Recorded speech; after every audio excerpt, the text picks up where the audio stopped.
Perkenalkan, nama saya Osman Hazian Turi, NPM 196000125. Ingin mempresentasikan audit penilaian properti. A. Pengertian, fungsi, peran, dan tujuan. Pengertian. Dalam suatu audit properti adalah merupakan objek dari penilaian.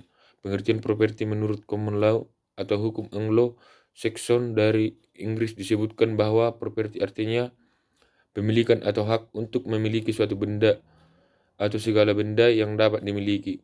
Dari aspek hukum, properti sering diartikan sebagai konsep hukum yang mencakup kepentingan, hak, dan keuntungan yang berkaitan dengan suatu kepemilikan. Properti selalu dibebani suatu hak. Dalam hal ini, hak seseorang untuk melakukan suatu kepentingan tertentu, spesifik interest, atau properti tersebut, misalnya hak sewa, hak guna, bangunan, dan sebagainya. Penilaian adalah gabungan antara ilmu pengetahuan dan seni dalam mengestimasikan nilai suatu kepentingan yang terdapat dalam suatu properti bagi tujuan tertentu dan pada waktu yang telah ditetapkan, serta dengan mempertimbangkan segala karakteristik yang ada pada properti tersebut, termasuk jenis-jenis investasi yang ada di pasaran. Penilaian properti adalah suatu properti perhitungan secara matematika dan kajian karakteristik dalam memberikan suatu estimasi dan pendapatan atas nilai ekonomis terhadap fakta-fakta yang objektif dan relevan, dan menggunakan metode dan prinsip-prinsip penilaian yang berlaku, sehingga penilaian properti merupakan perakiraan manfaat ekonomi atas barang yang dinilai pada suatu ukuran waktu tertentu dengan definisi nilai yang tertentu pula. Nilai di sini bisa berwujud mata uang dan bisa juga dalam wujud nilai tukar. 2. Tujuan penilaian properti. Penilaian merupakan suatu kegiatan atau proses untuk menghasilkan opini nilai. Oleh karenanya, tujuan penilaian menjadi sangat penting untuk diketahui. Hal ini karena tujuan yang berbeda, maka akan memerlukan macam dan metode penilaian yang berbeda. Tujuan penilaian properti secara umum adalah untuk tujuan penjualan, penilaian untuk tujuan pembelian, penilaian untuk tujuan sewa, penilaian untuk tujuan mendapatkan pinjaman, penilaian untuk tujuan asuransi, penilaian untuk tujuan penggabungan perusahaan atau merger, penilaian untuk tujuan go publik, penilaian untuk tujuan yang berkaitan dengan kebijakan pemerintah dan undang-undang. 3. Peran, fungsi, dan manfaat penilaian properti. Penilaian properti saat ini sangat memegang peranan yang cukup signifikan dalam manajemen aset baik negara, daerah maupun swasta. Penilaian properti adalah tahap yang memegang peran penting karena tanpa adanya penilaian properti, maka properti tersebut kurang dapat dioptimalkan. Alur manajemen aset tersebut terbagi menjadi: yang pertama, inventarisasi yang berfungsi untuk mengetahui dengan jelas kondisi dan nilai aset properti harta kekayaan. 2. Legal audit yang berfungsi untuk memberikan kepastian hukum sehubungan dengan penguasaan aset. Dan yang ketiga, penilaian yang bertujuan untuk menetapkan potensi ekonomi dari aset tersebut. Yang keempat, optimalisasi aset yang bertujuan untuk mengoptimalkan potensi fisik, lokasi, nilai jumlah, volume legal, dan ekonomi yang dimiliki aset tersebut. Dan yang kelima, pengawasan dan pengendalian yang bertujuan untuk B. Peranan penilaian properti terhadap perpajakan dan perbankan. Yang pertama, peran penilaian properti dalam kegiatan perbankan. Dalam proses pemberian kredit perbankan yang bersumber dananya antara lain berasal dari dana masyarakat, bank selain harus memperhatikan aspek kelayakan usaha sebagai jaminan utama pembayaran kembali kredit yang telah diberikan kepada debitur, juga harus memperhatikan agunan sebagai jaminan tambahan. Hal ini terjadi karena agunan tersebut merupakan sumber pelunasan apabila pada suatu saat tertentu fasilitas tersebut tidak diselesaikan dari usaha debitur yang dibiayai. Oleh karena itu, dalam prinsip dasar penilaian kredit antara lain dikenal 5C Principally. faktor jaminan juga merupakan salah satu faktor yang penting. 2. Peran penilaian properti dalam kegiatan perpajakan. Dalam penilaian properti, pembantuan pajak bumi dan bangunan atau PBB dan bea perolehan hak atas tanah dan bangunan BPHTB mempunyai peran penting. Objek pajak PBB adalah tanah atau bumi dan bangunan, sedangkan perhitungan PBB adalah tarif tertentu dikalikan dengan nilai jual kena pajak. Nilai jual kena pajak dihitung berdasarkan nilai jual objek pajak atau NJOP. Hal ini berarti bahwa besar kecilnya PBB tergantung pada penilaian terhadap objek pajak tersebut. Penentuan NJOP yang terlalu rendah akan mengakibatkan penerimaan negara dalam bentuk PBB kecil. Sebaliknya, NJOP yang terlalu tinggi akan memberatkan rakyat karena akan terbebani PBB yang tidak semestinya. C. Konsep penilaian properti. Terdapat istilah biaya, harga, dan nilai yang seringkali dipertukarkan dalam penggunaannya, padahal ketiganya mempunyai perbedaan yang nyata baik dalam konsep maupun dalam penerapannya. Biaya merupakan sejumlah uang yang dikeluarkan untuk memperoleh atau memproduksi barang atau jasa, sedangkan harga adalah dapat diartikan sebagai sejumlah uang yang diminta, ditawarkan, atau dibayar dalam sebuah transaksi untuk mendapatkan hak atas suatu barang atau jasa. Harga pada dasarnya merupakan biaya yang ditambahkan dengan faktor kepentingan pasar. Standar nilai dalam penilaian aset berdasarkan standar penilaian Indonesia adalah meliputi: yang pertama, nilai pasar didefinisikan sebagai estimasi sejumlah uang pada tanggal penilaian yang dapat diperoleh dalam transaksi jual beli atau hasil penukaran suatu properti antara pembeli yang berminat membeli dengan penjual yang berminat menjual dalam suatu transaksi bebas ikatan yang pemasarannya dilakukan secara layak, di mana kedua pihak masing-masing bertindak atas dasar pemahaman yang dimilikinya, kehati-hatian, dan tanpa paksaan. Yang kedua, nilai dan penggunaan merupakan nilai yang dimiliki oleh suatu properti tertentu bagi penggunaan tertentu untuk seorang pengguna tertentu, dan oleh karena itu tidak berkaitan dengan nilai pasar.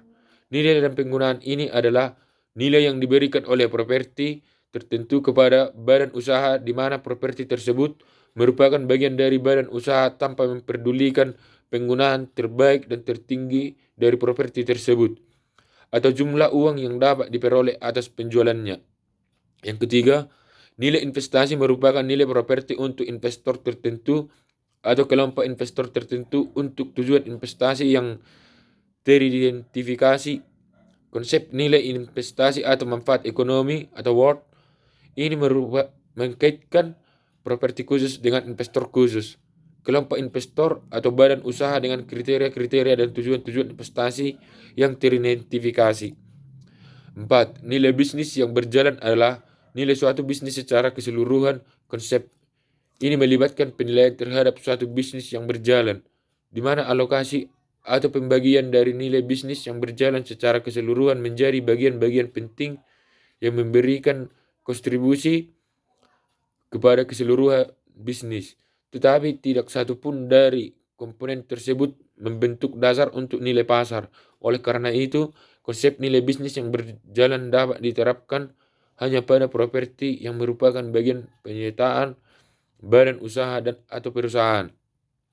5. Nilai asuransi adalah nilai properti sebagai yang diatur berdasarkan kondisi-kondisi yang dinyatakan di dalam kontrak atau polis asuransi dan dituangkan dalam definisi yang jelas dan terinci. Yang keenam, nilai kena pajak adalah nilai berdasarkan definisi yang tertuang dalam peraturan perundang-undangan yang berlaku berkaitan dengan penaksiran nilai dan atau penentuan pajak properti. Walaupun beberapa peraturan perundang-undangan mungkin mengutip nilai pasar sebagai dasar penaksiran nilai, metodologi penilaian yang digunakan untuk mengestimasi nilai dapat menghasilkan nilai yang berbeda dengan nilai pasar sebagaimana telah didefinisikan dalam SPI.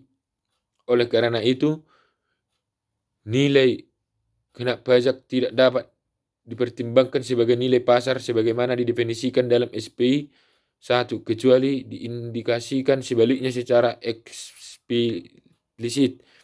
7. Nilai bisa adalah nilai suatu properti tanpa nilai tanah seperti jika dijual secara terpisah untuk setiap bagiannya dan tidak lagi dimanfaatkan untuk penggunaan saat ini, serta memperhatikan penyesuaian dan perbaikan khusus. Nilai tersebut dapat diberikan dengan atau tanpa penghitungan biaya penjualan. 8. Nilai jual paksa adalah sejumlah uang yang mungkin diterima dari penjualan suatu properti dalam jangka waktu yang relatif pendek untuk dapat memenuhi jangka waktu pemasaran dalam definisi nilai pasar.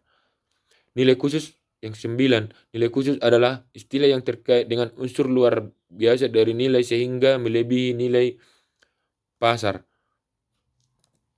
Yang ke-10, nilai jaminan pinjaman merupakan nilai properti yang ditentukan oleh penilai dan penaksiran secara berhati-hati atas marketabilitas properti di masa mendatang dengan memperhatikan aspek kesinambungan jangka panjang properti, kondisi pasar lokal dan normal dan penggunaan saat ini, serta alternatif penggunaan properti yang sesuai. D. Metode dan pendekatan penilaian properti. Secara umum, terdapat 3 cara pendekatan yang dipergunakan dalam proses penilaian suatu properti, yaitu yang pertama, pendekatan perbandingan data pasar. Pendekatan ini dilakukan dengan cara membandingkan objek yang dinilai dengan objek yang nilai jualnya yang sudah diketahui. Metode perbandingan pasar sering disebut dengan metode perbandingan harga jual atau metode data perbandingan langsung, adalah merupakan metode penilaian yang dilakukan dengan cara membandingkan secara langsung properti yang dinilai dengan data properti yang sejenis, yaitu dengan cara penilaian harus mendapat 3 atau lebih banding yang telah terjual atau sedang ditawarkan untuk dijual yang sejenis terhadap properti yang akan dinilai, kemudian dibuat penyesuaiannya terhadap properti yang dinilai. Rumus umum, harga jual properti yang sebanding tambah atau kurang penyesuaian sama dengan indikasi nilai dari properti. 2. Pendekatan biaya. Pendekatan ini dilakukan dengan cara memperkirakan biaya-biaya yang dikeluarkan untuk membuat atau mengadakan properti yang dinilai dengan menggunakan metode kalkulasi biaya nilai properti atau tanah dan bangunan diperoleh dengan menganggap tanah sebagai tanah kosong. Nilai tanah dihitung dengan menggunakan metode perbandingan data pasar atau market data approach, sedangkan nilai bangunan dihitung dengan metode kalkulasi biaya. Nilai pasar bangunan dihitung dengan menghitung biaya produksi baru atau RCN bangunan pada saat penilaian dikurangi penyusutan. Rumus umum, nilai properti sama dengan nilai tanah tambah biaya reproduksi baru atau RCN kurang penyusunan. 3. Pendekatan pendapatan.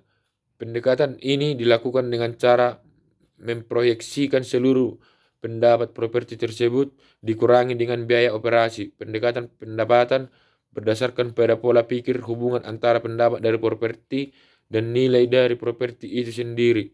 Nilai dari properti tergantung pada kemampuan properti itu untuk menghasilkan keuntungan. Metode ini dikenal juga sebagai metode kapitalisasi karena pendapatan bersih yang dihasilkan oleh suatu properti dikapitalisasi menjadi nilai kini melalui perhitungan matematis yang disebut dengan kapitalisasi. Formula yang mendasari metode ini adalah V sama dengan I per R, di mana V sama dengan nilai, I sama dengan pendapatan, R sama dengan tingkat bunga. Prosedur penilaian properti. Secara umum, proses penilaian properti adalah meliputi tahapan identifikasi permasalahan, survei pendahuluan, pengumpulan dan evaluasi data, analisa pasar properti dan analisa penggunaan tertinggi dan terbaik. Penerapan pendekatan penilaian, rekonsiliasi nilai dan nilai pasar properti. Metode dan prosedur penilaian tanah untuk pembangunan. Tanah sebagai bagian dari properti memiliki karakteristik yang unik dibanding dengan properti lainnya. Karakteristik dari tanah adalah persediaan tanah yang relatif tetap, 2. Tidak ada biaya pembuatan. 3. Karakteristik yang beraneka ragam, di mana antara tanah yang satu memiliki karakteristik yang berbeda dengan tanah yang lainnya. Yang keempat, pasar tanah yang tidak nyata. Yang kelima, karakteristik unik lainnya yaitu tidak bergerak, tidak mengalami penyusutan fisik, memiliki daya tahan yang lama, dan memiliki banyak alternatif pengembangan. Nilai dan kegunaan tanah dipengaruhi oleh faktor-faktor sebagai berikut. Yang pertama, faktor fisik dan lingkungan yang meliputi lokasi, bentuk, lebar deban, kedalaman, kontur atau fotografi, tingkat elevasi, tingkat kesuburan, iklim, jenis tanah, eksabilitas, kondisi lingkungan di sekitarnya, dan ketersediaan fasilitas dan utilitas. 2. Faktor legalitas yang meliputi status hak atas tanah, peruntukan kawasan, dan perencanaan kawasan dan batasan lainnya. Yang ketiga, faktor sosial yang meliputi tingkat pertumbuhan penduduk, komposisi penduduk, budaya setempat, dan tingkat pendidikan. 4. Faktor ekonomi yang meliputi tingkat pendapatan masyarakat, tingkat suku bunga, dan tren pertumbuhan ekonomi dan investasi properti. Terima kasih.